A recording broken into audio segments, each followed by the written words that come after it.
పరమునందు ఆసీనుడవై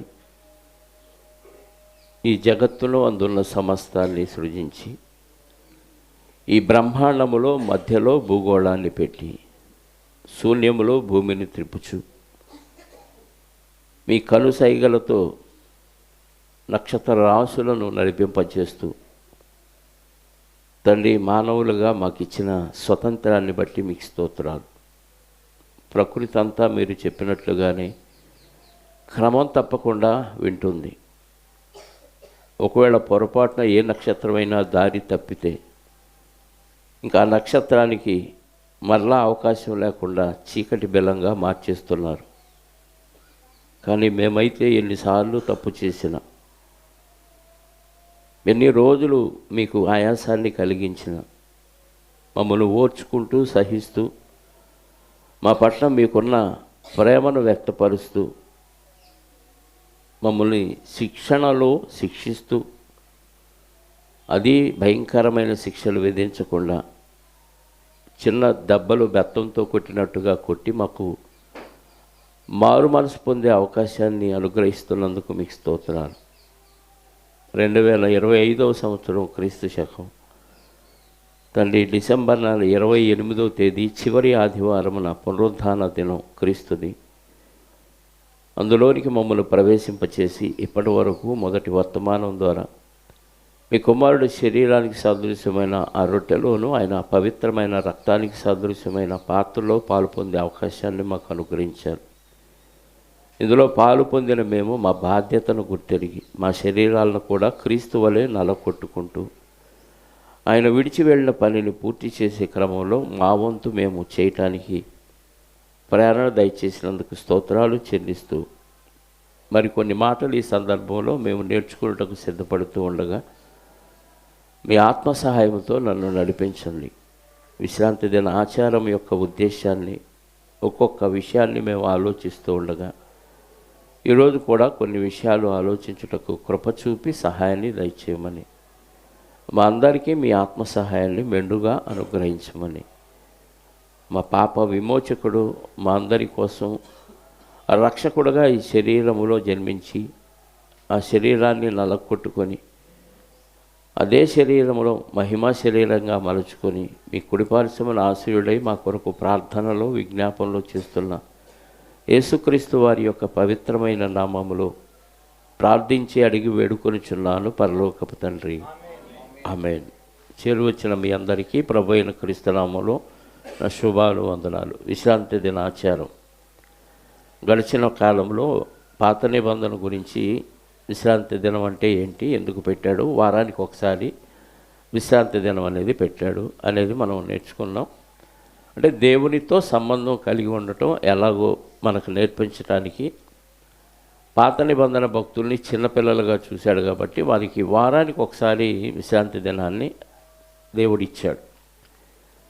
రాను రాను ఏమవ్వాలంటే మనం విశ్రాంతి దినానికి అలవాటు పడాలి. అంటే రెస్ట్ తీసుకోవటానికి కాదు, దేవునితో సంబంధం మెరుగుపరుచుకోవటానికి అది అలవాటుగా చేసుకోవాలి. అందుకే భూమి మీద యేసుక్రీస్తు వారు సంచరించినప్పుడు తన వాడుక చొప్పున సమాజ మందిరంలోనికి వెళ్ళి అనే పదాలు అనేక సార్లు ఉంటాయి బైబిల్. అంటే మందిరానికి వెళ్ళటం అనేది యేసుక్రీస్తు వారికి ఏమైంది, అలవాటు అయిపోయింది. మనకి పొరపాటు అయిపోతుంది కదా.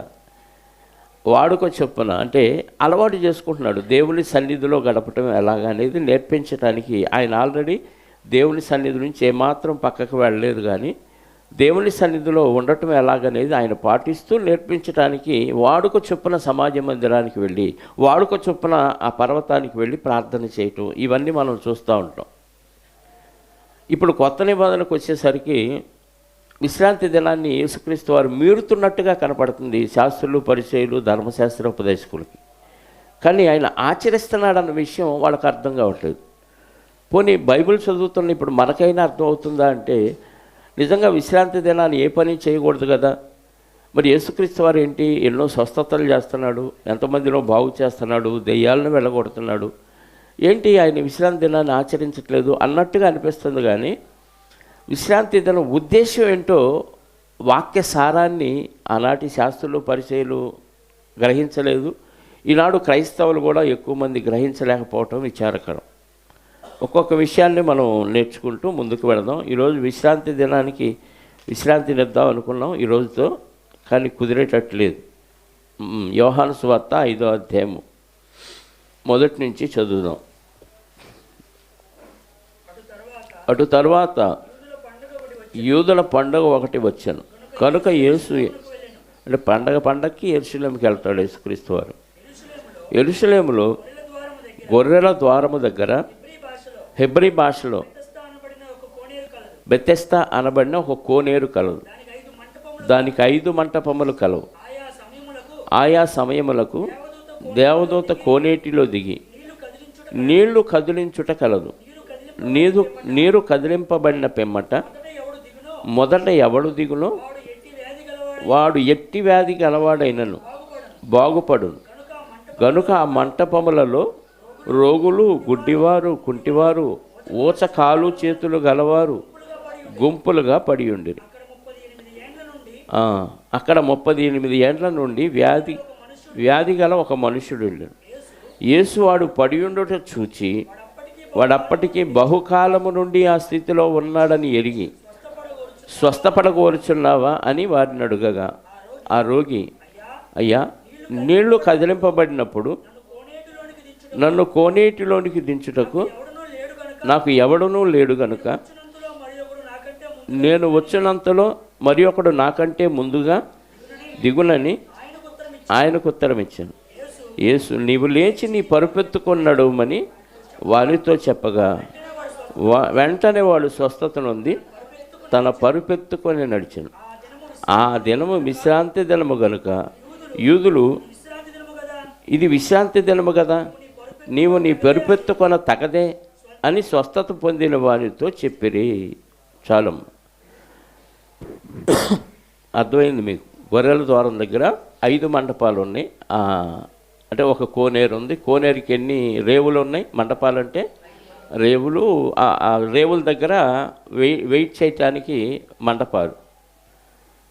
దేవుడు మరి ఎందుకు పెట్టాడో తెలియదు, కానీ ఆ కోనేటి నీరు దేవదూత వచ్చి అలా కదిలించగానే వెంటనే ఆ టైంలో ఎవరెవరైతే ఆ కోనేటిలో దిగుతారో వాళ్ళకందరికీ ఏ వ్యాధి అయినా సరే స్వస్థత వచ్చింది. ఇది దేవుడు పెట్టిన క్రమం. ఇప్పటికీ బెతెస్దా ప్రార్థనా మందిరాలు పేర్లు వినే ఉంటారు.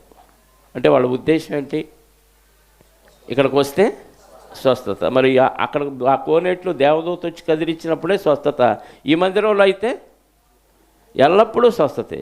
మరి దేవదూత అందులోనే ఉండి కదులుతూ ఉంటాడో, మరి వచ్చిన వాళ్ళందరినీ షేక్ చేస్తాడో తెలియదు, కానీ బెతెస్దా ప్రార్థనా మందిరం అంటే స్వస్థత ఇచ్చే ప్రార్థనా మందిరం అన్నట్టుగా మనుషులను ఆకర్షించడానికి అలాంటి పేర్లు పెడతారు. సంఘానికి క్రీస్తు పేరు తప్ప మరి ఏ పేరు పెట్టినా అది వాక్య ప్రకారం చల్లదు. నువ్వు ఎంత గొప్ప భక్తుడి పేరైనా పెట్టు, క్రీస్తు పేరు లేకుండా సంఘానికి పేరు పెడితే అది లోదరైనా, ఆర్సీఎం అయినా, బాప్టిస్ట్ అయినా, పెంతెకోస్తు అయినా, ఏ చర్చి అయినా కానీ అందులో క్రీస్తు పేరు లేకపోతే అది క్రీస్తు సంఘం కాదు. కాబట్టి బెతెస్దా సంఘం అనేది పెట్టడం వాక్య విరుద్ధం. రైట్.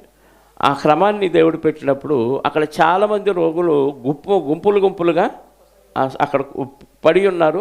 ఆ టైంలో ఎవరో ఒకరు ఆరోగ్యం కలిగిన వారు, వాళ్ళ బంధువులు, ఎవరో ఫ్రెండ్స్ ఉండి వెంటనే ఆ కోనేటిలోకి వాళ్ళని దించాలి. కానీ 38 సంవత్సరాల నుంచి ఆ కోనేటి దగ్గర పడిగాపులు కాస్తున్నాడు. అంటే 38 ఏళ్ళ నుంచి ఎవడు లేడా స్వస్థత ఇవ్వటానికి? అతనికి ఆ కోనేటిలో దించడానికి నాకు ఎవడో లేడని అతనే చెప్పాడు. అప్పుడు అతన్ని చూసి, అంటే ప్రభువారి టార్గెట్ ఎక్కడ ఉంటుందంటే, మనం ఎన్నోసార్లు విన్న వాక్యాన్ని బట్టి, ఎవడైతే దిక్కుమాలినోడుగా ఉంటాడో, ఎవడైతే అశ్రద్ధగా ఎవరో పట్టించుకోకుండా ఉంటారో అలాంటి వారి మీద దేవుని దృష్టి ఉంటుంది. అంటే అందరూ పట్టించుకునే వాళ్ళని పట్టించుకోవాల్సిన అవసరం లేదు, ఎందుకంటే వాళ్ళకి ఎవరొకళ్ళు ఉన్నారు. దిక్కులేని వాళ్ళని, దరిద్రుల్ని, దీనుల్ని మాత్రమే దేవుడు చూస్తూ ఉంటాడు. ఉన్నవాడైనా దీనుడుగా మారితే వాళ్ళని కూడా కనికరిస్తాడు. 38 సంవత్సరాల నుంచి దిక్కులేదు వాళ్ళకి. ఎవడో వచ్చి కోనేటిలో దించట్లా. పోనీ ఎవరు ఫ్రెండ్స్ అయినా, వాడి బంధువులైనా వచ్చి, అరే వీడు చాలా కాలం నుంచి వస్తున్నాడు, ఎప్పుడు ఇక్కడే ఉంటున్నాడు, ఎవరు దించట్లేదు. పోనీ హెల్పింగ్ నేచర్ కలిగిన వాడు ఎవడన్నా వచ్చి దించుతాడంటే ఎవరు దించలేదంటే 38 ఏళ్ళ నుంచి అతన్ని దించాలన్న ఆలోచన ఉన్న మనిషి ఒక్కడో లేడు. ఇది మనం కొంచెం ఆత్మీయంగా తీసుకుంటే ఎంతో కాలంగా క్రీస్తుని అంగీకరించకుండా మన కళ్ళ ముందే పడి ఉంటున్న ఇదిగో ఇలాంటి రోగులు చాలామంది ఉన్నారు సమాజంలో. వాళ్ళకి లేదు ఆ రోజు ఆలోచన. ఏ ఆలోచన? వీడు 38 సంవత్సరాల నుంచి పడి ఉన్నాడు, మనమన్నా వెళ్ళి హెల్ప్ చేసి వాడికి స్వస్థతనిద్దాం అనే ఆలోచన ఆనాటి సమాజంలో ఎవరికీ రాలేదు. ఈనాటి క్రైస్తవ సమాజంలో మన కళ్ళ ముందు ఎంతో కాలంగా బాప్తిసం పొందకుండా, క్రీస్తుని అంగీకరించకుండా, లోకానుసారంగా తిరుగుతున్న వ్యక్తులు ఉన్నారు. వాళ్ళని కనికరించి మనమన్నా వెళ్ళి ఆ బెతెస్దా కోనేటి లాంటి క్రీస్తు రక్తంలో ముంచుదాం. దానికి సాదృశ్యం అది. క్రీస్తు రక్తంలో ముంచి వాడిని పవిత్రపరుద్దామనే ఆలోచన మనకుందా అంటే మనకు కూడా లేదు. ఎవడు వాళ్ళ వాడిదే, ఎవరి కడుపు దేవుడిని వాళ్ళు పూజించుకోవటమే సరిపోతుంది. రైట్. ఇప్పుడు యేసుక్రీస్తు వారు వాడిని స్వస్థపడగోర్చున్నామంటే ఏం చేస్తాడు? అంతకంటే ఊరట కలిగిన మాట ఇంకేమీ లేదు. అవునయ్యా అనగానే నాకు ఎవడు లేడు, అందుకే నేను దిగలేకపోతున్నాను అనగానే వెంటనే నీ పరుపెత్తుకున్నాడు అన్నాడు. అంటే నువ్వు దిగాల్సిన అవసరం లేదు. కోనేటి నీటి కంటే గొప్పదైన నా మాట నీకు పవర్ఫుల్, నువ్వు స్వస్థపడి వెళ్ళిపో. నీ పరుపెత్తుకున్నాడు అనగానే వాడు హ్యాపీగా పరుపెత్తుకొని నడిచాడు. ఇది సంతోషించదగిన విషయమా, బాధపడాల్సిన విషయమా? కానీ ఇంకొక యాంగిల్ ఆలోచిస్తే దేవుడు విశ్రాంతి దినాన్ని ఏ పని చేయొద్దన్నాడు. మరి వీడు పరుపెత్తుకొని వెళ్ళటం వాక్య విరుద్ధమా, వాక్యానుసారమా? ఇంకొక యాంగిల్ వాక్య విరుద్ధమే కదా, చెప్పండి. ఆదివారం పెళ్లి సంబంధాలు ఫంక్షన్లు పెట్టుకోవటం వాక్య విరుద్ధమా, వాక్య వ్యతిరేకమా? మనం పెట్టుకుంటున్నాం ఏంటి మరి కదా. ఫంక్షన్కి వెళ్తాం, చర్చి లెగ్గొట్టి బంధువు పిలిస్తే లగేమని వెళ్ళిపోతాం. యేసుక్రీస్తు వారు ఆ విశ్రాంతి దినాన్ని, మనకు విశ్రాంతి దినం ఆదివారం ఇచ్చారు ప్రభుత్వం, వాళ్ళకు విశ్రాంతి దినం శనివారం అని నేర్చుకున్నాం. ఆ రోజు విశ్రాంతి దినం అంట. వెంటనే వీళ్ళు చూశారు, ఎవరు? శాస్త్రులు పరిచయులు. వీళ్ళు చూసి విశ్రాంతి దినము కనుక యూదులు ఇది విశ్రాంతి దినము కదా, నీవు నీ పరుపెత్తుకొన తగదే అని స్వస్థత పొందిన వారితో రేపు బొందురా కావాలంటే రేపు ఎత్తుకో పరుపు, ఈరోజు మాత్రం పరిపెత్తడానికి వీల్లేదు. ఒకళ్ళు స్వస్థత వచ్చినా నువ్వు అక్కడే బడిసావు, అంతే కదా. స్వస్థత వచ్చినా పరుపెత్తుకొని నువ్వు ఎక్కడికి వెళ్ళటానికి వెళ్ళలేదు. అంటే వాళ్ళకి ఏం అర్థం కాలేదంటే విశ్రాంతి దిన ఆచారం పెట్టిన ఉద్దేశం అర్థం కాలేదు. అదంతా చదివితే వాడు బాగా వాదిస్తాడు, ఎవరు చేశారు ఏంటనేది చెప్తాడు. అంటే వాళ్ళ ఉద్దేశం ఏంటంటే విశ్రాంతి దినం ఏ పని చేయకూడదు అనేది చెప్తున్నారు. కానీ యేసుక్రీస్తు వారు అన్నాడు, ఇందాక మొదటి వర్తమానంలో విన్నట్టు, నీ జంతువు, నీ ఎద్దు కానీ గాడిద కానీ గుంటలో పడితే తీస్తావు కదా. మరి ఎద్దు కంటే గాడిద కంటే మనిషి శ్రేష్ఠుడు. ప్రమాదంలో ఉన్న మనిషిని బాగు చేయటం మేలా కీడా? అంటే విశ్రాంతి దినం ఎందుకు పెట్టాడో చెప్పకుండానే వాళ్ళకి విషయాన్ని తెలియజేస్తున్నాడు యేసుక్రీస్తు వారు. అలాగే మరొక సందర్భం కూడా చూడగలిగితే 9వ అధ్యాయము యోహాను సువార్త 1వ వచనం నుండి. యోహాను సువార్త 9వ అధ్యాయము 1వ వచనం నుండి.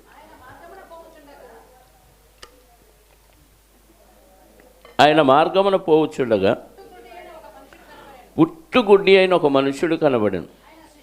ఆయన శిష్యులు, బోధకుడా, వీడు గుడ్డివాడై పుట్టుటకు ఎవడు పాపము చేశాను, వీడా వీడిని కన్నవారా అని ఆయన అడుగగా, యేసు, వీడైనను వీడిని కన్నవారైనను పాపము చేయలేదు, కానీ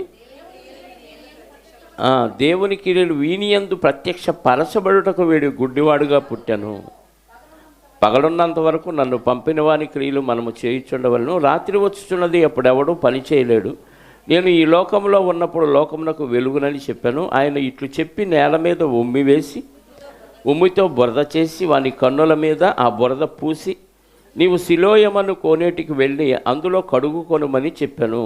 సిలోమయమను మాటకు పంపబడెను వాడని అర్థం. వాడు వెళ్ళి కడుగుకొని చూపు గలవాడై వచ్చాను. కాబట్టి పొరుగువారును వాడు భిక్షకుడని అంతకుముందు చూచిన వారును, వీడు కూర్చుండి భిక్షమెత్తుకొని వాడు కాడా అని వీడే అని కొందరు, వీడు కాడు వీడు పోలినవాడని మరియు కొందరు అని. రైట్, అయిపోయింది అంతవరకు. 16వ వచనం. కాగా పరిసయ్యుల్లో కొందరు ఈ మనుషులు విశ్రాంతి దినము ఆచరించుట లేదు గనుక ఈ దేవుని యొద్ద నుండి వచ్చిన వాడు కాడని, మరికొందరు పాపి అయిన మనుషుడు ఇలాంటి సూచక క్రియలు ఎలాగో చేయగలనని ఇట్లు వారిలో భేదములు పుట్టెను. ఇక్కడ రెండు విభిన్నమైన అభిప్రాయాలు వచ్చేసినాయి. మొత్తానికి విశ్రాంతి దినాన్ని ఏం చేశాడు? పుట్టుగుడ్డి వాడిని స్వస్థపరిచాడు.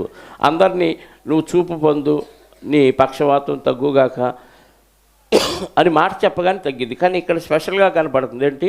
ఉమ్మి వేసి బురద తీసి కంటి మీద రాసి సిలోయం అనే కోనేటికి వెళ్ళి కడుక్కో అంటే, సిలోయం అనే కోనేటికి పేరుకి అర్థం ఏంటి? పంపబడినవాడు నేనే అని తెలియచేయటానికి ఈ కార్యక్రమం చేశాడు. అయినా వాళ్ళకి అర్థం కాలేదు, అయిపోయింది. స్వస్థత జరిగింది అనేది అందరికీ అర్థమైపోయింది. అక్కడ కన్ఫ్యూజ్ అయిపోయారు. అప్పుడు చూసిన వాళ్ళు, అరే వీడు ఎప్పుడు అక్కడ కూర్చొని గుడ్డివాడు కదా, భిక్ష ఎత్తుకునేవాడు కదా అని గుర్తుపట్టారు కొందరు. అంటే వాళ్ళు కాస్త తెలివి కలిగిన వాళ్ళు. గుడ్డోడికి చూపు వచ్చినా వాడు గుర్తుపట్టారు. కొంతమంది చూపు ఉంది కాబట్టి ఆడీడు కాదు, వీడు వేరే, వాడికి డూప్లికేట్ ఎవడో వాడిలాగా ఉన్న మరొక వ్యక్తి అని చూపు వచ్చిన ఈ గుడ్డివాడిని చూసిన వారు మరికొందరు. ఇలా రెండు రకాల అభిప్రాయాలు ప్రజల్లో వచ్చినాయి. ఆ తర్వాత భక్తుల్లో కొంతమంది అభిప్రాయాలు ఎలా ఉన్నాయంటే, అసలు ఈయన దేవుని దగ్గర నుంచి వచ్చినవాడు కాబట్టి స్వస్థత చేయగలిగాడు అంటున్నాడు. స్వస్థత దేవుడి దగ్గర నుంచి వచ్చినవాడు, దేవుని సహాయం లేకపోతే ఎవడు చేయలేడు కాబట్టి ఈయన ఖచ్చితంగా దేవుని దగ్గర నుంచి వచ్చినవాడే అని ఒక ఆయన చెప్తే, ఇంకొక ఆయన అంటాడు దేవుని దగ్గర నుంచి వచ్చినవాడైతే విశ్రాంతి దినాన్ని ఎందుకు పాటించట్లేదు కాబట్టి ఈయన దేవుని దగ్గర నుంచి వచ్చినవాడు వాడు. చూసారా వాదోపవాదాలు ఎలా జరుగుతున్నాయో? స్వస్థత చేశాడు కాబట్టి దేవుని దగ్గర నుంచి వచ్చినవాడని కొంతమంది నమ్మితే, ఒకడు దేవుని దగ్గర నుంచి వచ్చినవాడైతే విశ్రాంతి దినాన్ని ఆచరించట్లేదు కదా కాబట్టి దేవుని దగ్గర నుంచి వచ్చినవాడు కాడు అని ఇలా రకరకాలుగా వాళ్ళకి విభేదాలు వచ్చినాయి. మొత్తానికి విశ్రాంతి దినాన స్వస్థత మాత్రం జరిగింది. ఇలా రెండు రకాల అభిప్రాయాలు వాళ్ళు కలిగి ఉండటాన్ని బట్టి మొత్తానికి ఎక్కువ మంది తీసుకున్నది ఏంటంటే, ఈయన దేవుని దగ్గర నుంచి వచ్చిన వాడైతే విశ్రాంతి దినాచారం పాటిస్తాడు. పాటించట్లేదు కాబట్టి పాటించినట్టుగా కనపడుతున్నా ఆయన పాటించాడని వారికి అర్థం కాలేదు. కాబట్టి ఆయన కాదు, పంపబడిన ప్రభువు ఈయన కాదు అని ఫిక్స్ అయిపోయారు. అందులో ప్రధాన యాజకులు, శాస్త్రులు, పరిచయులు వీళ్ళు ముఖ్యంగా ఉన్నారు. అయితే యేసుక్రీస్తు వారు దాని గురించి క్లారిటీ ఇస్తూ మార్కు సువార్తలో చూద్దాం ఒక మాట. విశ్రాంతి దినం గురించి ఎన్ని మాటలు చెప్పినా వాళ్ళకి అర్థం కానప్పుడు యేసుక్రీస్తు వారు విశ్రాంతి దినం గురించి క్లారిటీ ఇస్తూ 2వ అధ్యాయము 23వ వచనం నుండి చదువుదాం. మార్కు సువార్త. మరియు ఆయన విశ్రాంతి దినమున పంట చేలలో బడి వెళ్ళుచుండగా శిష్యులు మార్గమున సాగిపోవచ్చు వెన్నులు త్రుంచుచూ ఉండిరి. అందుకు పరిచయులు చూడుము విశ్రాంతి దినము చేయకూడనిది వారేలా చేయుచున్నారని యేసుక్రీస్తు వారిని అడిగారు. అందుకు ఆయన వారితో ఇట్లా, తాను తనతో కూడా ఉన్నవారిని ఆకలిగొని నందున్న దావీదు అవసరం వచ్చినప్పుడు అతడు చేసినది మీరన్నడూ చదవలేదా అని ఆ విషయాన్ని అక్కడ చెబుతూ 27వ వచనం 28 జాగ్రత్తగా చదువుదాం. మరియు విశ్రాంతి దినము మనుష్యుల కొరకే నియమింపబడిన కానీ మనుష్యులు విశ్రాంతి దినము కొరకు తేడా అర్థమైందా? మనుషులు విశ్రాంతి దినం కొరకే కానీ విశ్రాంతి దినం ఇది మీకు అర్థం కాదు. మనుషులు పలావు కొరకు నియమించబడ్డారా? పలావు మనుషుల కొరకు నియమించబడిందా? మనుషులు తినటానికే పలావు ఏర్పాటైంది. పలావు ఏర్పాటైంది కాబట్టి మనుషులు పుట్టుకురాల కదా. ఇప్పుడు పరలోకం కొరకు మనుషుల కొరకు పరలోకమా? మనుషుల కొరకు పరలోకం. అలాగే విశ్రాంతి దినం మనుషులు దేవుని చెంతకు వెళ్ళి దేవుని సన్నిధిలో ఆనందించటానికి విశ్రాంతి దినాన్ని పెట్టాడు కాబట్టి, విశ్రాంతి దినం పెట్టాడు కాబట్టి నువ్వు మనిషిగా నువ్వు ఇలా ఉండు అలా ఉండని నువ్వు చెప్పకూడదు.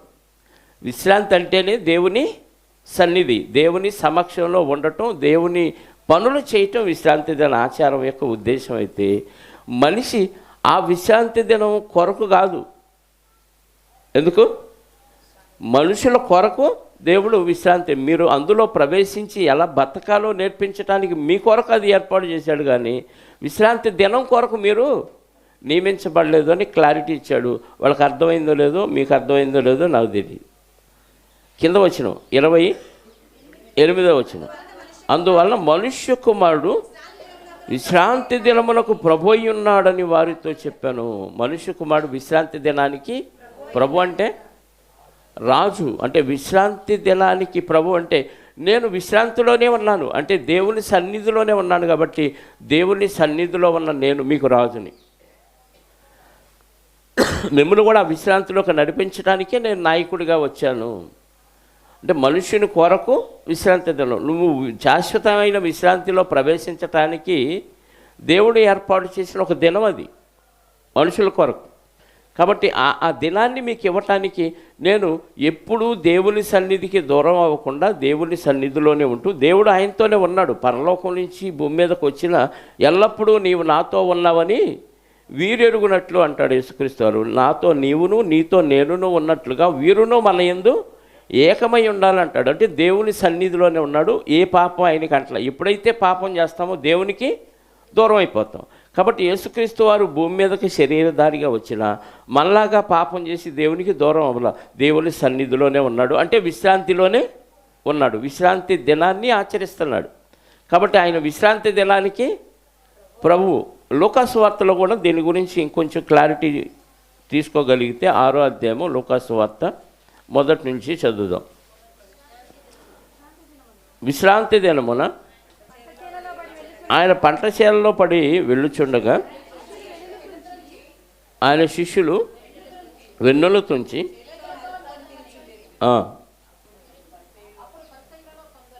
అప్పుడు పరిచయంలో కొందరు విశ్రాంతి దినమున చేయదగనది మీరు ఎందుకు చేయుచున్నారని వారిని అడుగు. యేసు వారితో ఇట్లను, తానును తనతో కూడా ఉన్నవారును ఆకలి కొన్నప్పుడు దావీదు ఏమి చేసినో అది అయినను మీరు చదవలేదా? అతడు దేవుని మందిరంలో ప్రవేశించి యాజకులు తప్ప మరి ఎవరినో తినకూడని సముఖపు రొట్టెలు తిని తనతో కూడా ఉన్నవారికి ఇచ్చాడు కదా అనేను. కాగా మనుష్య కుమారుడు విశ్రాంతి దినమునకు యజమానుడని వారితో, అక్కడ రాజు అన్నాడు, ఇక్కడ యజమానుడు. యజమానుడు అంటే అన్ని హక్కులు ఆయనకి ఉంటాయి. యజమానుడు అంటే రాజు, అంటే రాజు ఏం చేసినా రైటే, రాజు చెప్పిందే వేదం. కాబట్టి నేను విశ్రాంతిలో ఉన్నాను, విశ్రాంతి దినానికి అధికారిని, విశ్రాంతి దినానికి రాజులు. కాబట్టి నేను చెప్పింది రైటే, మీకు అర్థం కాకపోతే నేనేం చేయలేను. అంటే విశ్రాంతి దినం యొక్క ఉద్దేశాన్ని చెప్పాడు. మీరు పరిశుద్ధంగా దేవుని సమక్షంలో ఉండటానికే విశ్రాంతి దినాన్ని పెట్టాడు. అది వారానికి ఒకసారి పెట్టాడు. 6 దినాలు మీరు పని చేసుకోండి, 7వ దినాన 6 దినాలు లోకములో మన పనులు చేసుకోవటానికి సూచనగా ఉంటే 7వ దినం నిత్య జీవానికి సూచన. లేదా 6 దినాలు మన బ్రతుకాలంలో మన పనిలో మనం ఉంటున్నప్పుడు 6 దినాలకు సూచన అయితే, దేవుని సన్నిధిలో ఎంతసేపు ఉన్నావు, ఎన్ని గంటలు ఉన్నావు, ఎన్ని రోజులు ఉన్నావు అనేది నిత్య జీవానికి సూచన. ఇప్పుడు కొత్త నిబంధనల ప్రకారంగా మనం ఎన్ని రోజులు విశ్రాంతి దినంలో ఉండాలి? కొత్త నిబంధన ప్రకారం ఆడు వారానికి ఒకసారి. ఇప్పుడు పాత నిబంధన కాలంలో యూదులు. ఇప్పుడు క్రైస్తవులుగా మనం విశ్రాంతి దినాచారం అయితే కొత్తది మనకేమీ లేదు. మీరు దినములను, మాసములను, అమావాస్యలను, విశ్రాంతి దినాచారాలను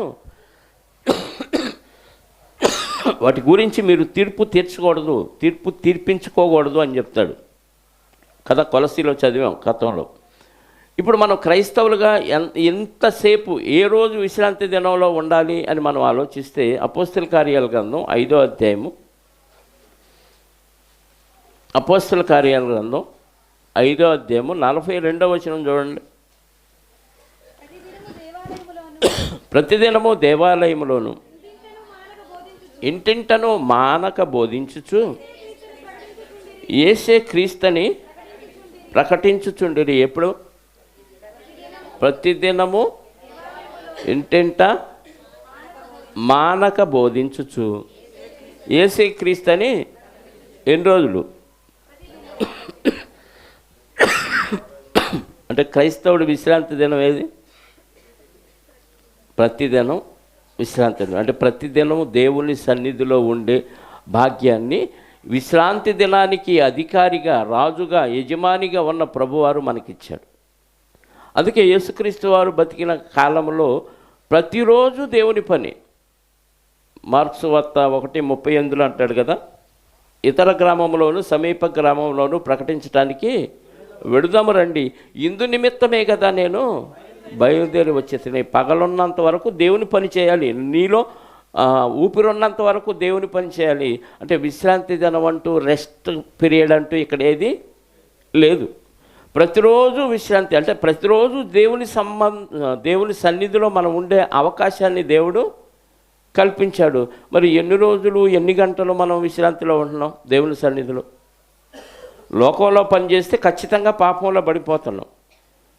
దేవుని సన్నిధిలో ఉన్నప్పుడు పాపం చేసే అవకాశాలు ఉండవు. కాబట్టి పాపం వైపు మనసు వెళ్ళదు. కాబట్టి దేవుని సమక్షంలో, దేవుని సన్నిధిలో ప్రతిరోజు ఉండే అవకాశం కొత్త నిబంధనలో యేసుక్రీస్తు వారు మనకి ఇచ్చాడు. అది తెలియచేయటానికి విశ్రాంతి దినాన్ని మీరినట్టుగా కనపడుతున్న విశ్రాంతి దినం పాటించాడు ఆయన. విశ్రాంతి దినాన్ని పాటించాడంటే విశ్రాంతి దినం యొక్క ఉద్దేశం, ఎందుకు దేవుడు పెట్టాడు అన్న విషయాన్ని ఆ రోజు అర్థం కాని శాస్త్రులు, పరిచయులు, ప్రధాన యాజకులకి తెలియచేశాడు. కాబట్టి ఇప్పుడు ప్రభువులో మనం ఎంతకాలం ప్రయాసపడాలి, దేవుళ్ళలో ఎంతకాలం ఉండాలి, ఏ సమయంలో ఉండాలి అని అంటే, అసలు సమయం అనక అసమయం అనక ప్రయాసపడుము, వాక్యము ప్రకటించుము. సమయం లేదు, అసమయం లేదు. ప్రయాసపడటానికి అంటే క్రీస్తులో ప్రయాసపడటానికి అసలు సమయం అంటూ ఏదీ లేదు. ప్రతిరోజు విశ్రాంతి దినమే, ప్రతిరోజు దేవుని సన్నిధిలో ఉండే అవకాశం ఇచ్చాడు. అప్పుడు వాళ్ళు యెరూషలేముకు మాత్రమే వెళ్ళాలి. విశ్రాంతి దినాన్ని ఆచరించాలంటే ఎక్కడికి వెళ్ళాలి? ఆ విశ్రాంతి దినంలో నడవదగినంత దూరం, అంటే వారి ఇంటి దగ్గర నుంచి యెరూషలేముకి ఎంత దూరం ఉందో, ఒకడికి కిలోమీటర్ దూరం ఉండొచ్చు, ఒకడికి 5 కిలోమీటర్ల దూరం ఉండొచ్చు. అంత మాత్రమే నడవాలి. అంటే నీ ప్రయాణం ఇంటి దగ్గర నుంచి యెరూషలేము వైపుకు ఉండాలి, యెరూషలేముకు ఉండాలి వాళ్ళకది. మన ప్రయాణం, మన హృదయమే యెరూషలేము దేవాలయం. మన హృదయమే చెప్పండి దేవుని ఆలయం, దేవుని మందిరం. ఇప్పుడు దేవుని మందిరం నీ దగ్గరే ఉంది. ఇప్పుడు నువ్వు ఎటు నడవాలి? మరొక వ్యక్తిని దేవుని మందిరంగా మలచటానికి నడవాలి. అది ఎంత దూరం? నీ ఇంటి పక్కనే ఉందా, 2 కిలోమీటర్ల దూరంలో ఉందా, 5 కిలోమీటర్ల దూరంలో ఉందా, చూసుకుంటూ ఎక్కడ దేవుని పని ఉంది, ఎక్కడ దేవుని కొరకు మనం ప్రయాసపడాలి అనే ఆలోచనతోనే ప్రతిరోజు మనం ఆలోచించాలి. అప్పుడు నువ్వు ప్రతిరోజు విశ్రాంతి దినంలో ఉన్నట్టు. నేను పడుకున్నా, నిద్రపోయినా నా ఫోన్ దాదాపుగా సైలెంట్లో పెట్టను. మరి వల్ల కాలేదు అన్నప్పుడు మ్యూట్లో పెడతాం, కానీ అది నేను పెట్టను. ఇంటి ఆవిడ పెట్టింది, ఆయనకి కొద్దిగా శక్తి కావాలి అని డిస్టర్బ్ లేకుండా పడుకుంటానని. ఎప్పుడు వస్తాయో తెలియదు ఫోన్లు. తెల్లారగట్ట రావచ్చు, మధ్యరాత్రి రావచ్చు, అలా నిద్ర పట్టగానే రావచ్చు. తర్వాత చెప్తాలే అన్నం. వెంటనే ఇప్పుడు కాదు, నేను పడుకున్నారా, నిద్రపోయారా? అవును నిద్రపోయి లేచాను, మీ ఫోన్తో లేచాను అని చెప్తా. వెంటనే అప్పుడే చెప్పేస్తా సమాధానం. మళ్ళీ తర్వాత నేనుంటాను, అవతల వ్యక్తి ఉంటాడో, అడిగిన వ్యక్తి ఉంటాడో ఉండడో తెలియదు. ప్రయాణంలో ఉన్నానుకో, రోడ్డు పక్కన ఆపి మరీ చెప్తా. ఇంటికి వెళ్ళినా చెబుతాలని దాదాపుగా అన్నం. మరి ఇంకా ట్రాఫిక్లో డిస్టర్బెన్స్ ఉంటే తప్ప ఒక 10 నిమిషాలు ఆగి చెప్తాలే అంటారు అవసరమైతే.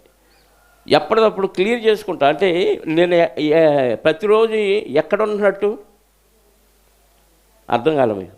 విశ్రాంతి దినంలో ఉన్నాడు, మరి ఆ మాట రాదే. ప్రతిరోజు సమయం అనక అసమయనక ప్రయాసపడాలి దేవుని కోసం. అప్పుడు మనం విశ్రాంతి దినంలో ఉన్నట్టు. అందుకే కొరింథీ పత్రిక, మొదటి పత్రిక 15వ అధ్యాయం మనం ఏం చేయాలో చెప్తున్నాడు పౌలు గారు. కొరింథీయులకు రాసిన మొదటి పత్రిక 15వ అధ్యాయము 58వ వచనం చూడండి.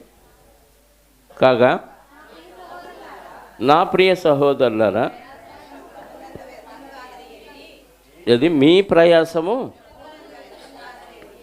ప్రభువునందు వ్యర్థము కాదని ఎరిగి, స్థిరులను కదలని వారును ప్రభువు కార్యాభివృద్ధి యందు ఎప్పటికీ ఆసక్తులనై ఉండండి. అంటే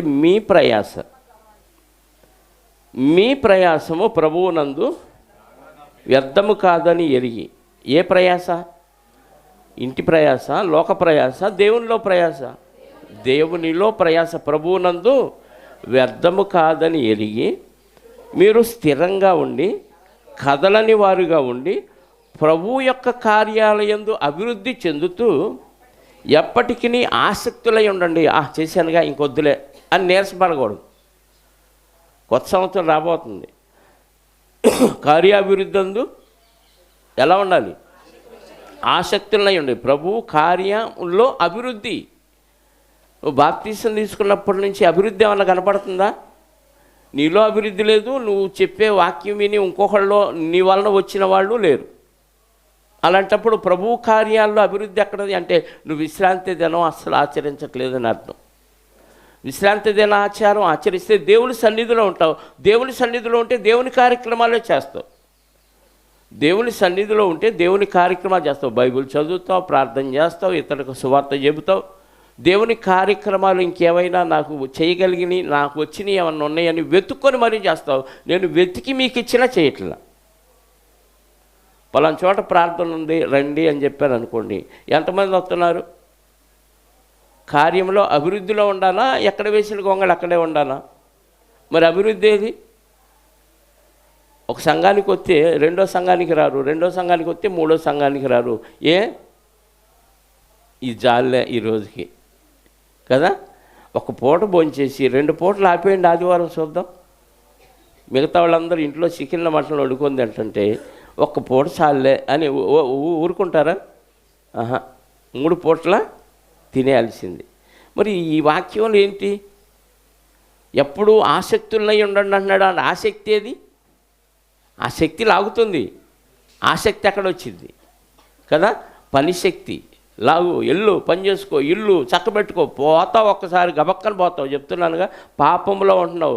విశ్రాంతి దినం ప్రతిరోజు ఆచరించండి అంటే ఆదివారం కూడా సమయాన్ని పాటించకుండా నువ్వు చర్చి అయిపోగానే వెళ్ళిపోతావు అంటే అసలు నేర్చుకునేది ఎప్పుడు? పాటించేది ఎప్పుడు? తెలుసుకోవాల్సిన విషయాలు ఎన్నో ఉన్నాయి చెప్పండి. ఏమంటే నేను అక్కడికి ఎంతో ప్రయాసపడి కష్టపడి ఇక్కడ చెప్పింది ఇంకో చోట చెప్పకుండా, చెప్పింది చెప్పకుండా వీలైనంత వరకు కొత్త కొత్త విషయాలు నేర్చుకొని చెప్పడానికి ప్రయత్నిస్తున్నా. అందుకే కదా ఇక్కడ నేను విన్న వాళ్ళకి తెనాల్లో ఈ పాఠం, తెనాల్లో విన్న వాళ్ళకి ఈ పాఠం తెలియదు, అనవల్లపూడిలో విన్న వాళ్ళకి ఈ పాఠం తెలీదు. ఇక్కడ చెప్పింది మళ్ళీ అక్కడ చెప్పకుండా ఇలా కొత్త కొత్త ఎందుకు చెప్తున్నాను? నేర్చుకోవాల్సింది చాలా ఉంది. నేర్చుకున్నది పాటించేది ఎప్పుడు? నేర్చుకోవటానికే మీరు ఆసక్తి చూపకపోతే మరి పాటించేది ఎప్పుడు? పాటించకపోతే మీరు విశ్రాంతిలో ప్రవేశించేది ఎప్పుడు? అంటే ఇప్పుడు ప్రస్తుతానికి మీరు విశ్రాంతిలో ఉన్నాం అనుకుంటున్నారు కానీ విశ్రాంతిలో లేరు. ఆనాడు కనాను ఐగుప్తు నుంచి విడుదల చేసిన ఇశ్రాయేలుని మీకు విశ్రాంతి కలుగజేస్తాను అన్నాడు దేవుడు. ఏ విశ్రాంతిని ఇస్తానన్నాడు? 2 విశ్రాంతులు వాళ్ళకి ఇస్తానన్నాడు. ఒకటేమో శరీర సంబంధమైన విశ్రాంతిని ఇస్తానన్నాడు. ఆ విశ్రాంతి కొరకు వచ్చిన వారు చాలామంది ఉన్నారు, కానీ వాళ్ళు అందులో ప్రవేశించలేదు. శరీర సంబంధమైన విశ్రాంతిలో ప్రవేశించడానికి ఆసక్తిగా వచ్చిన వారు ఉన్నారు, ఐగుప్తు నుంచి వచ్చిన వారు. అందులో 6 లక్షల కాల్బలంలో 2 మాత్రమే నిజమైన విశ్రాంతిని పొందారు, శరీర సంబంధమైన విశ్రాంతిని. వారు కూడా శరీర సంబంధమైన విశ్రాంతిని ఎందుకు పొందారు అని అంటే వారు ఈ విశ్రాంతి కొరకు కంటే మరొక విశ్రాంతి మనకు ఉంది అనే నిరీక్షణలో ఉన్నారు కాబట్టి వాళ్ళిద్దరు పొందారు. మిగతా వాళ్ళందరూ దేహ సంబంధమైన విశ్రాంతిని ఇస్తానన్నాడు కాబట్టి ఈ ఆసక్తితోనే పొందాడు. వాళ్ళ దేహాన్ని వాళ్ళు చంపుకోలేక, దేహ కోరికలను చంపుకోలేక సణుగులు, కొనుగులు, సంశయాలు ఇవన్నీ పెట్టుకొని అరణ్యంలో ఏమైపోయారు? రాలిపోయారు. అంటే శరీర సంబంధమైన విశ్రాంతి కొరకు కాదు, ఆత్మ సంబంధమైన విశ్రాంతి దేవుని దగ్గర ఉంటుందన్న విశ్వాసంతో ప్రయాణం చేసిన వారే ఆ విశ్రాంతిలో ప్రవేశిస్తారని దేవుడు చేసిన వాగ్దానం. ఒకసారి హెబ్రీ పత్రిక 3వ అధ్యాయం చూడండి. హెబ్రీలకు రాసిన పత్రిక 3వ అధ్యాయం 8వ వచనం నుండి చదువుదాం ప్రియులారా. నేడు మీరు ఆయన శబ్దం వినిన ఎడల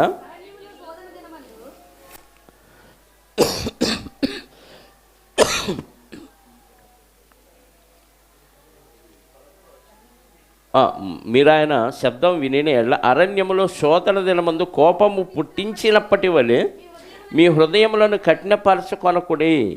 అంటే ఎవరికి చెప్తున్నాడు? ఇప్పుడు క్రైస్తవులకు చెప్తున్నాడు.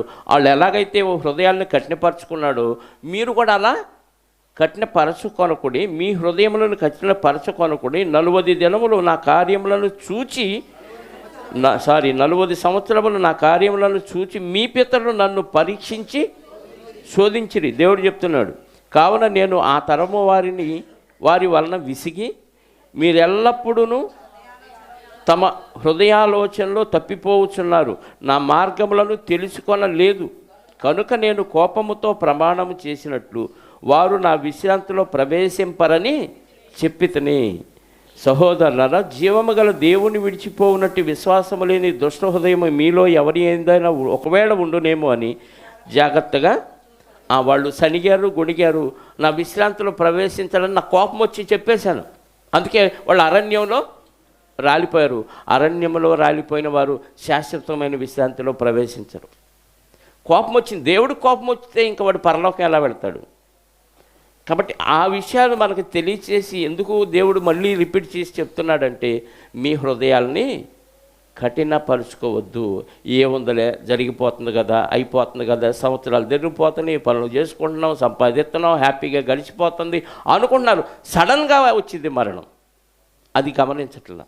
వచ్చిన తర్వాత ఏమాత్రం తిప్పుకోవటానికి అవకాశం లేదు. ఆ విషయం చక్కగా అర్థమైపోతే హృదయం ఎప్పుడూ కఠినపరచబడదు.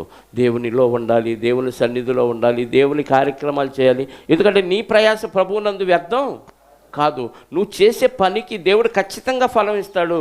నీకు తినటానికి ఉండటానికి ఇది ఏమాత్రం లోటు లేకుండా కాపాడగలిగిన సామర్థ్యం ఉన్న దేవుడు ఆయన.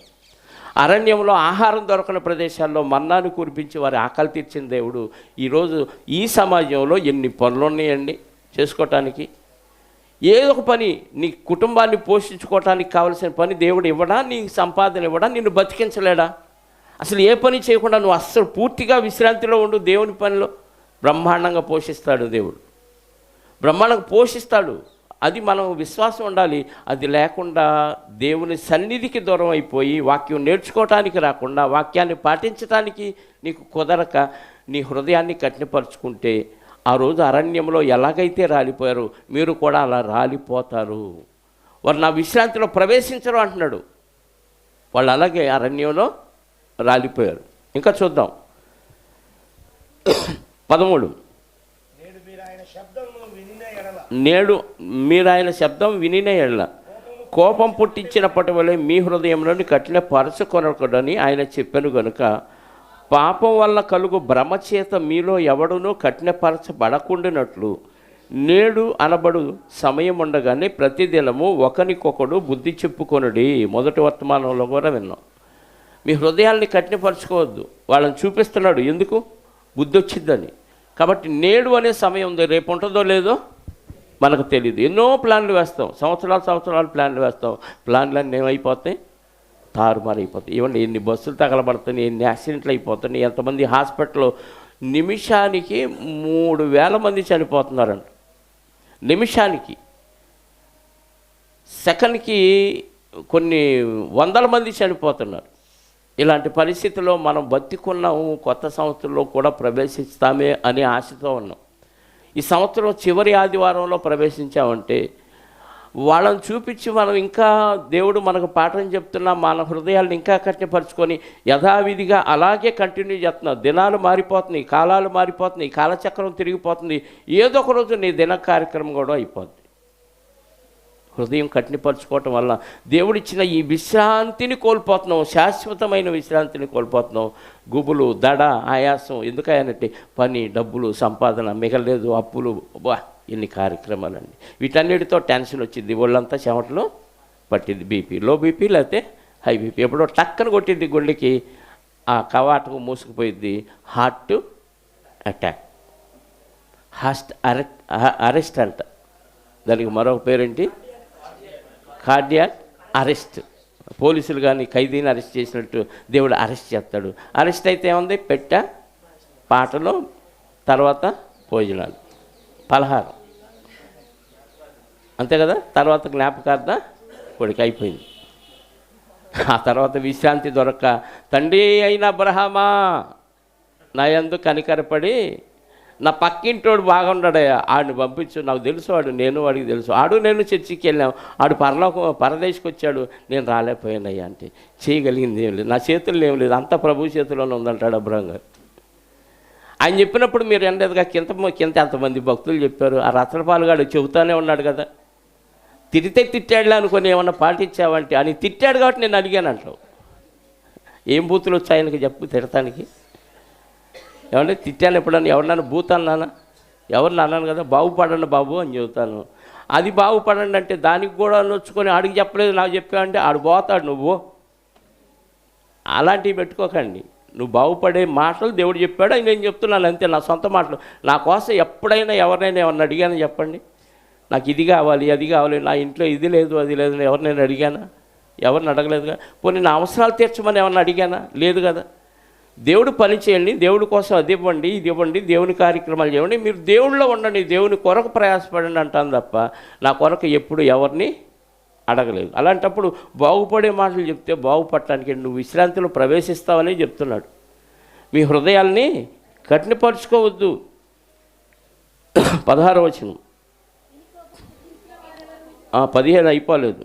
నేడు అనబడే సమయం ఉండగానే ప్రతిదినము ఒకరికొకడు బుద్ధి చెప్పుకొనుడు, ఏలయనగా మొదటి నుంచి మనకున్న దృఢ విశ్వాసము అంతం మట్టుకు గట్టిగా చేపట్టిన ఎడలనే, గట్టిగా చేపట్టకపోతే అంతవరకు క్రీస్తులో పార్ట్నర్షిప్ లేదు. క్రీస్తుతో పార్ట్నర్షిప్ లేకపోతే అపవాదితో పార్ట్నర్షిప్ అయింది. ఆడికి వాడి దూతలకు ఏర్పాటు చేసిన నిత్యాగ్నికి వెళ్ళిపోతాం. విని కోపం పుట్టించిన వారెవరో మోసే చేత నడిపింపబడి ఐగుప్తులో నుండి బయలుదేరిన వచ్చిన వారే కదా. ఎవరి మీద 40 ఏళ్ళు ఆయన కోపగించను? తప్పు చేసిన వాడి మీద కోపగించాడు, పాపం చేసిన వారి మీదనే కదా. వారి శరీరముల అరణ్యములో రాలిపోయాను. నువ్వు సమయానికి వస్తే నేనెందుకు తిడతాను? నువ్వు దేవుని పని చేస్తే నేనెందుకు అరుస్తాను కదా. రాకపోతే వాళ్ళే కదా అరిశాను, ఆడు రాకపోతే నీకెందుకు? నువ్వు రాలేదు కాబట్టి నిన్ను అరిశాను, సరి చేసుకో, ధన్యుడివి, అంతే కదా. ఎవరి మీద చనిగాడు ఎవరి మీద దేవుడు కోపగించాడు? పాపం చేసిన వారి మీదనే కదా. వారి శవంలో అరణ్యంలో రాలిపోయాను.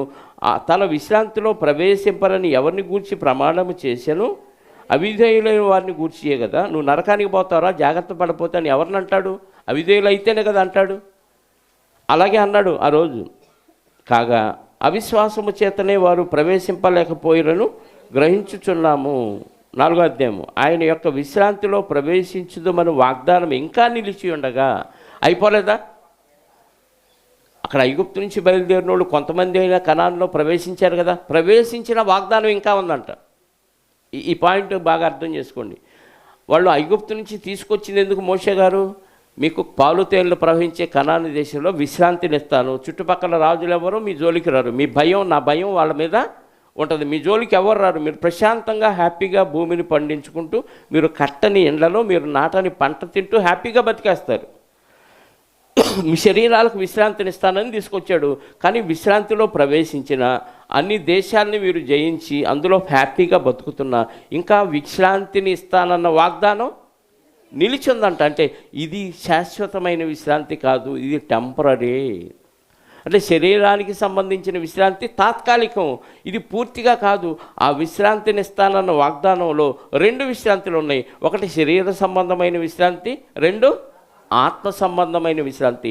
ఇది తాత్కాలికం, అది పర్మనెంట్. కాబట్టి ఇంకా ఆ వాగ్దానం నిలిచి ఉంది. మీలో ఎవడైనా ఒకవేళ ఆ వాగ్దానం పొందకుండా తప్పిపోవునేమో అని భయము కలిగి ఉందము. వారికి ప్రకటింపబడినట్లుగా మనకే సువార్త ప్రకటింపబడను, కానీ వారు వినిన వారితో విశ్వాసము గలవారై కలిసి ఉండలేదు గనుక విన్న వాక్యం వారికి, ఇప్పుడు నీకు కూడా విన్న వాక్యం నిష్ప్రయోజనమైందా?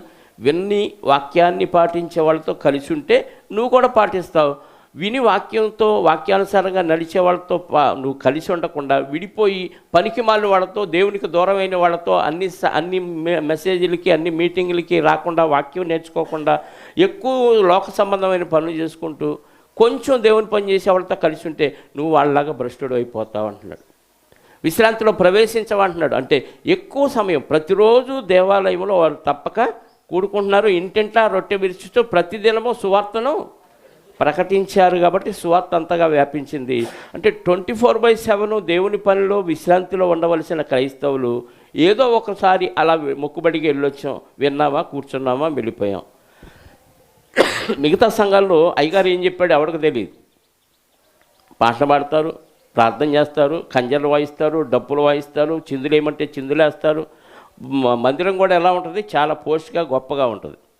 కానీ ఏం చెప్పాడో తెలియదు. వాళ్ళకి ఏమనిపించింది, అమ్మయ్య ఆదివారం దేవుని సన్నిధిలోకి వెళ్ళి వచ్చేసాం, మనకంతా హ్యాపీయేక అనుకునే భ్రమలో ఉండిపోయారు వాళ్ళు. అలాంటి భ్రమలో మనం కూడా ఉంటే వాళ్ళకంటే తక్కువేం కాదు, వాళ్ళలాంటి వారమే మనం కూడా. ఇంత సత్యవాక్యం వినపడుతున్నా ఇంకా నీకు విశ్రాంతి దినం అంటే ఏంటో, విశ్రాంతిలో ఉండటం అంటే ఏంటో అర్థం కాకపోతే, దేవుని సేవలో ఉండటమే విశ్రాంతి దినంలో ఉండటం, దేవుని పని చేయటం. దేవుని పని చేయాలంటే నేర్చుకోవాలి. నేర్చుకోవటానికే నువ్వు సమయం అయిపోతే పని చేసేటప్పుడు పోనీ నాకు అన్నీ తెలుసా, యూట్యూబ్లో పోనీ చాలా మెసేజ్లు అంటావా, ఏ మెసేజ్ రైటో ఏ మెసేజ్ రాంగో నువ్వు తెలుసుకోలేవు. ఎందుకు? సత్యమేదో నీకు తెలియాలి కదా. సత్యమేదో తెలియకుండా నీకు నువ్వే జడ్జి అయిపోయి ఈడు రాంగు ఈడు రైట్ అని డిసైడ్ అయిపోతే అసలు ఏది రైటో ఏది రాంగో తెలుసుకునే స్థితిలో ఈరోజు లేదు. మెసేజ్లు గందరగోళంగా ఉన్నాయి. ఇదే రైట్ అనిపిస్తూ ఉంటుంది కాసేపు అదే రైట్ అనిపిస్తూ ఉంటుంది, ఇద్దరే రాంగ్ అనిపిస్తూ ఉంటుంది కాసేపు. అంత భయంకరంగా ఉన్నాయి. అలాంటిది మనం పరిశుద్ధంగా ఉండి పవిత్రంగా దేవుని సన్నిధిలో ఆత్మసహాయంతో మోకరించి ప్రార్థించుకుంటూ భయభక్తులు కలిగి వాక్యాలు చదువుతుంటే ఏది రాంగో ఏది రైటో కరెక్ట్గా అర్థమైంది.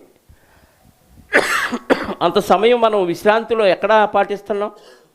దేవుని సన్నిధిలో ఉండి అంత సమయాన్ని కేటాయిస్తే కదా ఇవన్నీ మనకు అర్థమయ్యేది.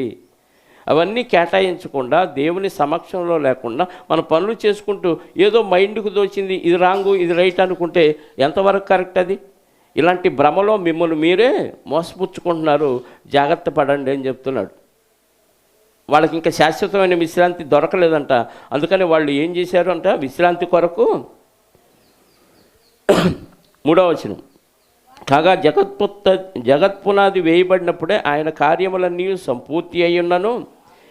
ఆ విశ్రాంతిని గూర్చి ఈ విశ్రాంతిని గూర్చి కోపముతో ప్రమాణం చేసినట్టు వారు నా విశ్రాంతిలో ప్రవేశింపరు అని ఆయన చెప్పిన మాటను అనుసరించి విశ్వాసమైన మనము ఆ విశ్రాంతిలో ప్రవేశించుచున్నాము.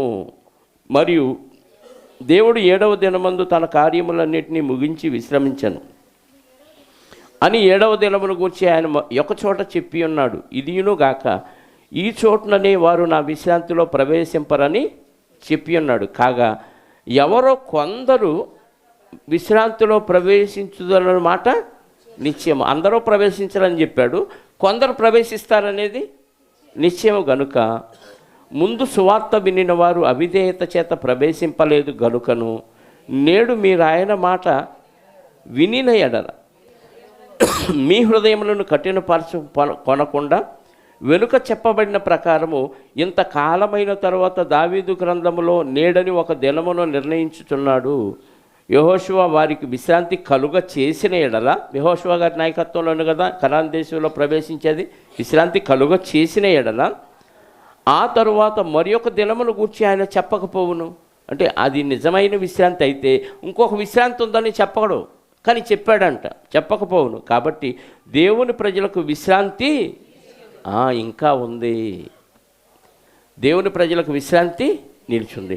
ఆ విశ్రాంతి దేవుడి దగ్గరికి వెళ్ళినప్పుడు వచ్చే విశ్రాంతి, లేదా పరదేశీకి వెళ్ళినప్పుడు అంటే ఈ దేహాన్ని ముగించినప్పుడు వచ్చే విశ్రాంతి. ఆ విశ్రాంతిలో ప్రవేశించాలంటే ఇక్కడ అవిశ్రాంతంగా పనిచేస్తూ దేవుని చిత్తాన్ని నెరవేరుస్తూ పరిశుద్ధతను కాపాడుకుంటూ అంత్యదినం వరకు దేవుని విశ్రాంతిలో కొనసాగితే శాశ్వతమైన విశ్రాంతిలోకి వెళ్ళిపోతాం.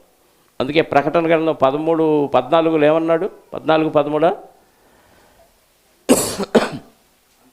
అంతటా 14:13 అంతటా ఇప్పటి నుండి ప్రభువునందు మృతులు ధన్యులని వ్రాయమని చెప్పాను.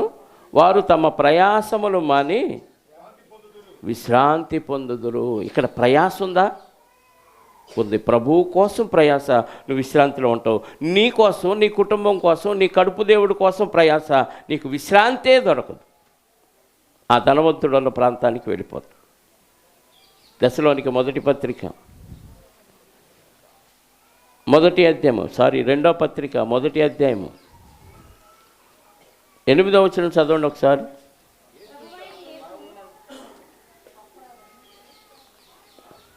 దశలోనికి రాసిన రెండో పత్రిక మొదటి అధ్యాయము 8వ వచనం.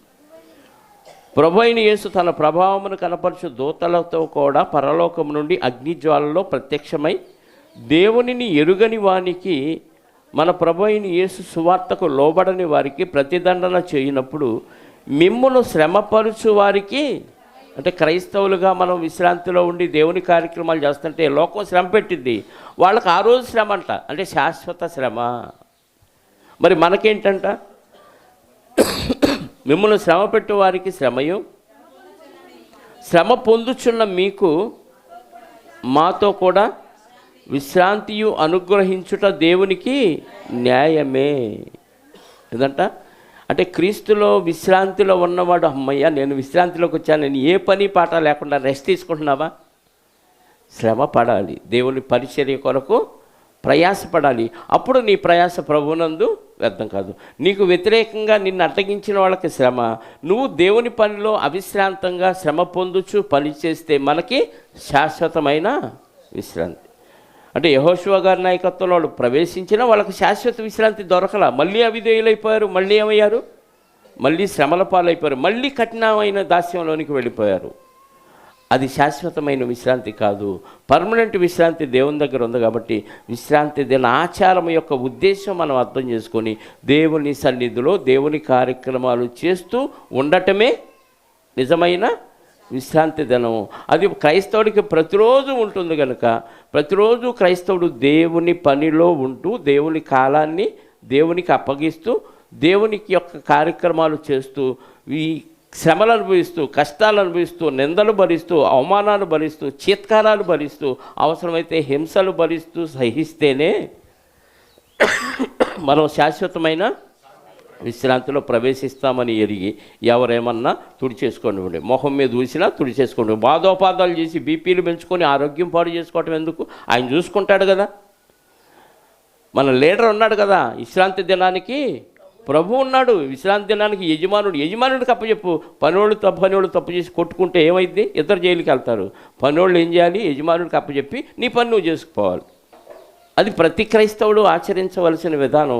విశ్రాంతి దినం అంటే దేవుని సన్నిధిలో ఉంటూ దేవుని కార్యక్రమాలు చేయటమే.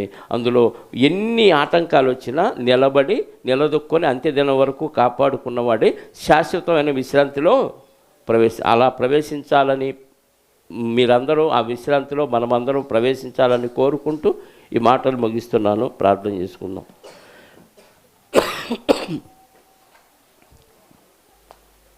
పరమునందు ఆసీనుడవై మా మేలు కొరకు ప్రకృతిని కలిగించి మమ్మల్ని పోషించడానికి ఎన్నో రంగులు, ఎన్నో రుచులు, ఎన్నో రకాల పదార్థాలను, జంతువులను, పక్షులను, కాయగూరలను, ఆకుకూరలను పెట్టి మాకు ఏది కొదువ లేకుండా కాపాడుతున్న మా దేవ మీకు స్తోత్రాలు.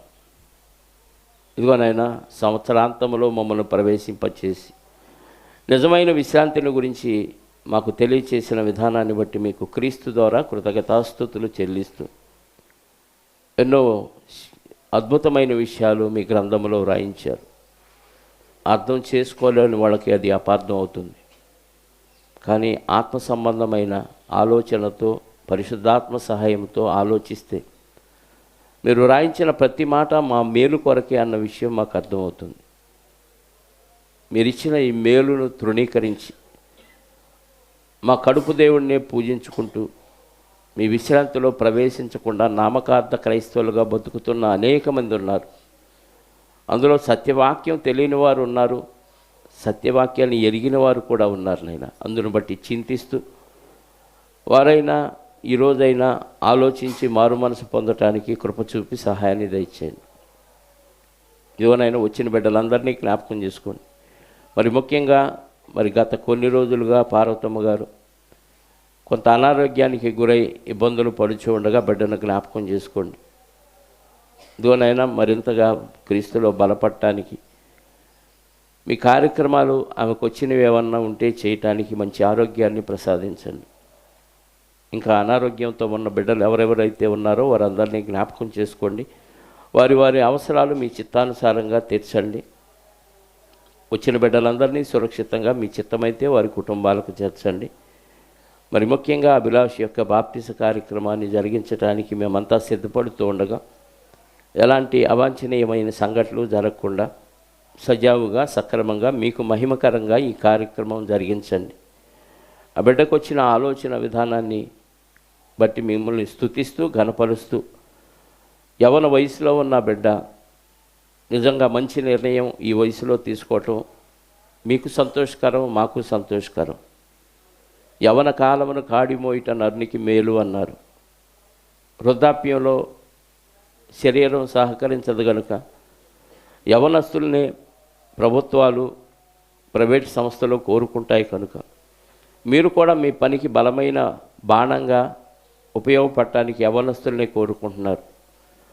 అలాంటి స్థితిలో ఈరోజు అభిలాష్ తీసుకున్న నిర్ణయాన్ని హర్షిస్తూ ఆ బిడ్డను తండ్రి కొద్దిసేపట్లో మీ బిడ్డగా తీర్చబడే కార్యక్రమాన్ని మేము చేస్తూ ఉండగా సహకారులను రేపండి. అందరూ ఆ కార్యక్రమంలో పాల్గొని దేవదూతలు సైతం సంతోషించే ఈ కార్యక్రమంలో మీ పిల్లలు కూడా మరి విశ్రాంతి దినములో ఆనందించాలి అన్న విషయాన్ని జ్ఞాపకం చేసుకొని ఈ అద్భుతమైన ఈ కార్యక్రమంలో పాల్గొనే మనసును వారికి ప్రసాదించమని కోరుకుంటూ మహిమ ఘనత ప్రభావాలు మా అందరి ద్వారా మీరే పొందుకొనమని కమల్ కుమార్ గారు మరి గత కాలంలో జరిగిపోయిన విషయాన్ని కూడా జ్ఞాపకం చేసుకొని తన భార్యకున్న అనారోగ్యం ఎప్పుడో జరిగిపోయిందయ్యా, మరి పాత జ్ఞాపకాలను జ్ఞాపకం చేసుకొని కూడా మీకు కృతజ్ఞతాస్తుతులు చెల్లించడానికి ఆయనకి ఇచ్చిన మనసును బట్టి స్తోత్రాలు. ఈ సందర్భంలో తెచ్చిన అల్పాహారాన్ని జ్ఞాపకం చేసుకోండి.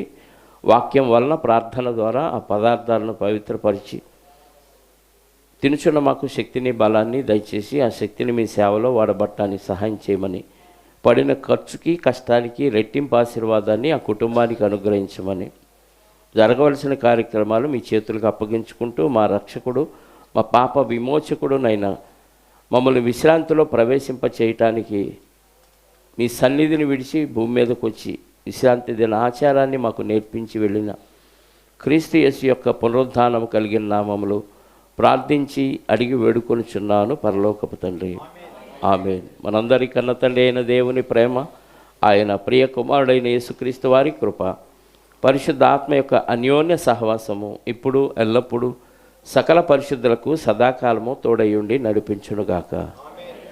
ఆమేన్. అందరికీ యేసుక్రీస్తు నామములో వందనాలు. ఒకరికొకరు వందనాలు చెప్పుకోండి.